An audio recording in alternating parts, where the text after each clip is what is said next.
Welcome to this explainer. Today, we're unpacking a really fascinating real-world scenario, straight from the high-stakes world of audit client acceptance.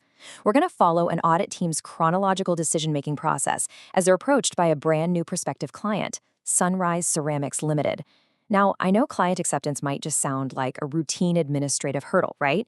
But as we're about to see in this case study, it's actually the absolute front line of professional ethics and risk management. Let's get right into it.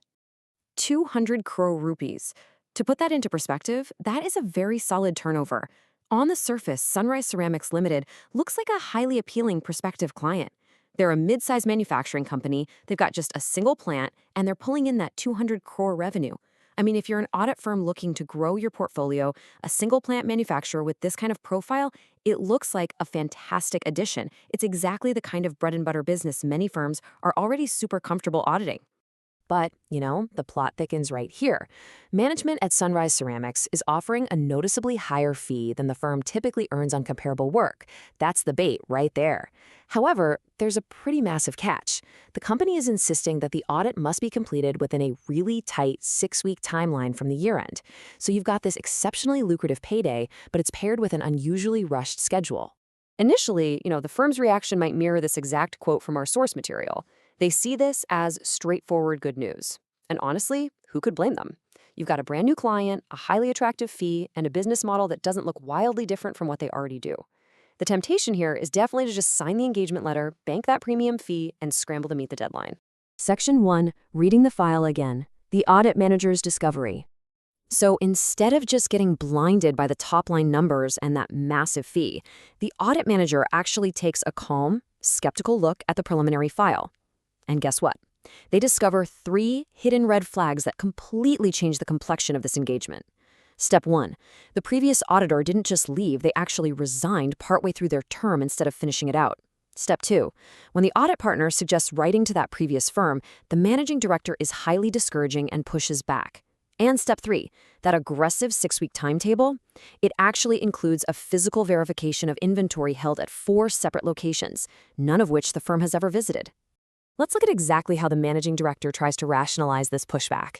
He claims that the relationship with the previous auditor ended badly, that there's nothing useful to learn from them, and that he would prefer the new firm to form its own view without being influenced.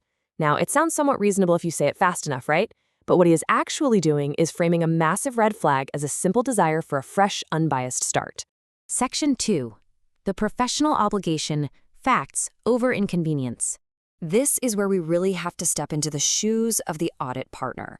Now, a less experienced firm might see the managing director's pushback as just a minor annoyance to work around, but the crucial point is this definition right here. Communicating with the retiring auditor isn't just some professional courtesy, and it is definitely not a courtesy a client can just wave away to keep things comfortable. It is a strict professional obligation. In fact, failing to communicate with the previous auditor before accepting an engagement is explicitly defined as misconduct. The client literally has absolutely no authority to excuse the firm from doing this. To be incredibly precise about it, the partner pinpoints the exact statutory reference that governs this rule. It's Clause 8 of Part 1 of the first schedule of the Chartered Accountants Act. This is basically the bedrock of the firm's responsibility. It demonstrates that the managing director's reluctance isn't just a quirky personality trait. It's a serious fact that the firm is legally required to weigh in their decision-making process. And this brilliantly illustrates the standoff we're looking at.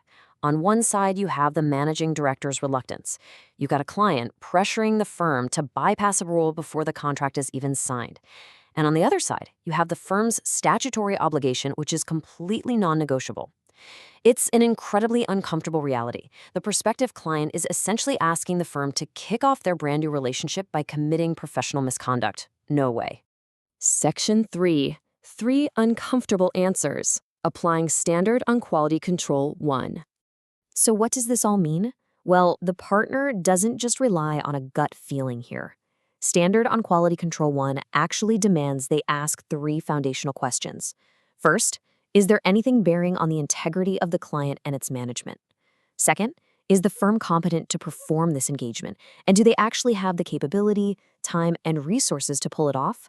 And finally, third, can the firm comply with the relevant ethical requirements? When we take those 3 red flags we found and map them directly to the 3 requirements of the standard, we end up with a set of highly uncomfortable answers.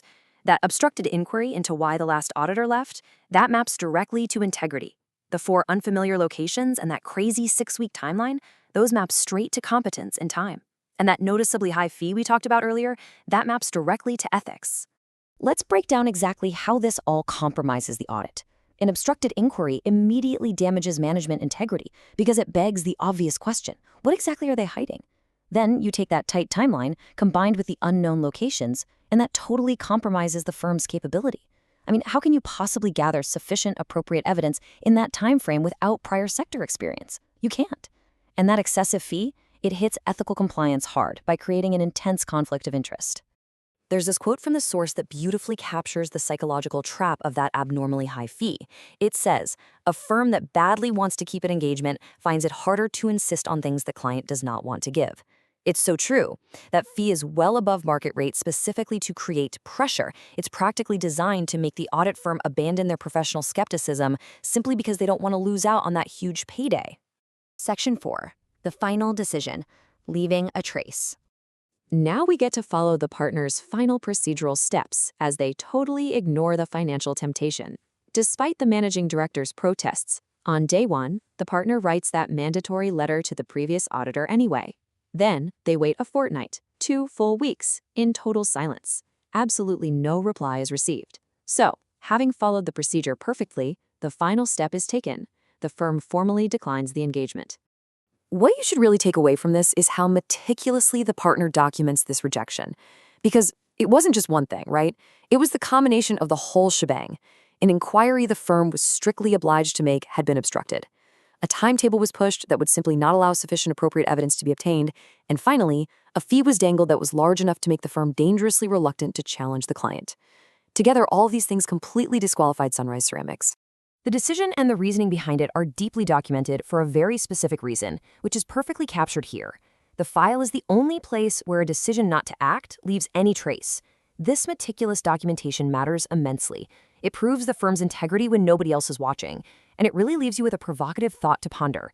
How many invisible boundaries are successfully drawn and massive disasters averted entirely in the quiet, uncelebrated pages of a declined audit file?